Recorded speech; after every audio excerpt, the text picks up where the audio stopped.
Jusqu'à 9h, Good Morning Business. Et on vient sur la fin de la convention démocrate en vue de l'élection américaine du mois de novembre. Bonjour Jean-Claude Beaujour, vous êtes avocat d'affaires, spécialiste des questions géopolitiques et des USA. Merci beaucoup d'être en direct sur BFM Business.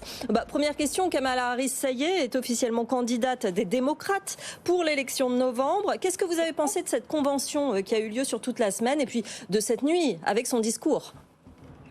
Alors, sans surprise, sur la Convention, ça a été une superbe fête, comme les Américains savent la faire, comme les partis savent le faire lors des conventions, bien rythmées.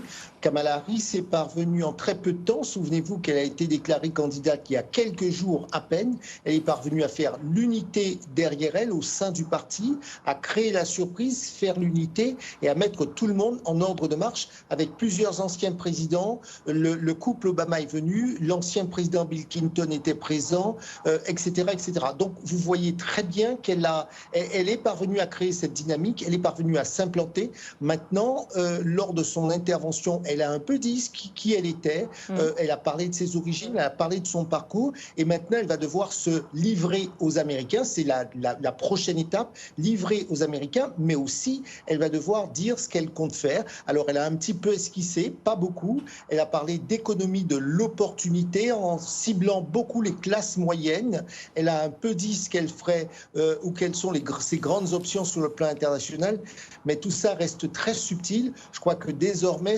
elle va devoir rentrer dans le dur pour pouvoir convaincre l'électorat qui lui manque pour pouvoir éventuellement l'emporter. C'est intéressant ce que vous dites parce qu'il y a le fond dans lequel elle commence à aller et la forme, effectivement, cette superbe fête. On a des leçons à apprendre de la politique américaine à ce niveau-là. Est-ce que ça va compter, cette forme ? Vous l'avez dit, il y a les anciens couples de présidents, les Obama, les Clinton, il y avait aussi Oprah Winfrey, des stars de la culture américaine. Est-ce que tout cela compte dans l'élection américaine à 2 mois et demi de l'échéance ? Oui, pour 2 raisons. Cela compte parce que ça crée inévitablement une dynamique. Une élection, c'est pas simplement des discours, c'est la capacité que chacun a éventuellement à entraîner ses amis, ses camarades, son entourage, etc., etc. Souvenez-vous, dans l'hypothèse Obama, chacun était allé chercher une voix. Et d'ailleurs, lors des différentes interventions, aussi bien Bill Clinton que d'autres ont dit attention, ne vous réveillez-vous, l'élection n'est pas faite, il va falloir aller voter et il va falloir que vous fassiez voter. Donc ça, c'est la première chose et donc ça compte. Ça compte également pour pouvoir obtenir de l'argent. Une campagne américaine, c'est 1 milliard pour la présidentielle Obama. La campagne, c'est aussi des campagnes locales de gouverneurs, de sénateurs, de membres de la Chambre des représentants. Enfin, ça compte parce que désormais, Mme Harris va avoir besoin de tout le monde. Juste un mot, il faut bien savoir ou en tout cas bien comprendre, qu'aujourd'hui, ça va se jouer dans 6 États clés, les swing states. Donc c'est là où elle va devoir concentrer ses efforts, en particulier, aller chercher les électeurs centristes qui lui manquent. Je regardais un sondage juste avant le début de votre émission.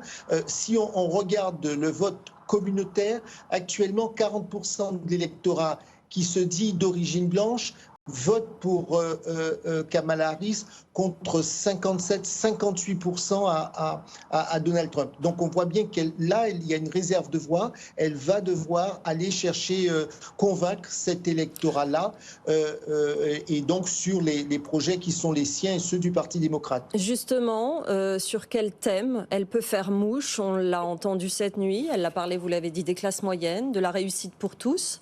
Elle sera la présidente de tous les Américains. Elle a parlé aussi du conflit israélo-palestinien, de la guerre en Ukraine, des tyrans dans le reste du monde. Quel sujet peut réellement mobiliser cet électorat qui lui manque ? Alors probablement là où pour l'instant les démocrates par rapport, je dis bien aux républicains, sont le plus faible, mais je dis bien par rapport aux républicains et par rapport aux sondages, c'est surtout sur le plan économique. Elle doit convaincre parce que aujourd'hui la préoccupation de bon nombre d'électeurs, toute communauté, toute classe confondue, c'est le pouvoir d'achat, c'est l'inflation, c'est le logement. Donc elle va devoir devoir convaincre sur ce terrain-là et c'est là où elle est attendue. Donc oui, les démocrates vont devoir montrer en quelque sorte ce qu'ils apporteraient par rapport à Donald Trump. Après, sur le reste, elle a son électorat classique. Elle a beaucoup parlé de démocratie et le président Clinton a indiqué, il a dit, posez-vous la question de savoir pour qui souhaitez-vous avoir à la Maison-Blanche.